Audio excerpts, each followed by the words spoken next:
แล้วปัจจุบันนี่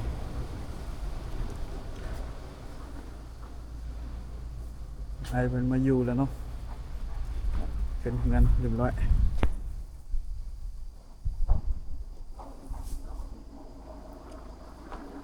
สบายแล้วหน้าบ้านพอดีจอดรถได้คันหนึ่ง2 คัน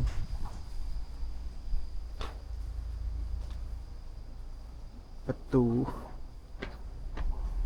เล็กแถวเทมเปอร์ใช้งานดีรุ่นนี้เนาะพอเขาได้ไปเบิ่งอยู่ห้างก็จะถือว่าโอเคใช้งานดีจึงได้ออกแบบแล้วก็จึงได้เอามาใส่เนาะแต่ว่าเรื่องขนาดนี้มันโบเป๊ะก็ต้องได้สร้างต่างหากขั้นใดก็3 ขั้นเนาะ1 2 3ขั้นใดต้องเป็นขั้นใดขีดเนาะ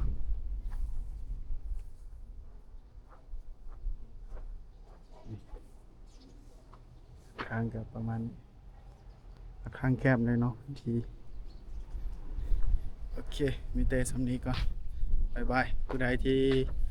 อยากให้เขาออกแบบแล้วก็ทำออกก็สร้างก็ติดต่อมาได้เนาะหรือใครอยากมาเบิ่งตัวอย่างที่เขาสร้างจริงก็เขามาเบิ่งได้มาแวะเบิ่งได้เนาะ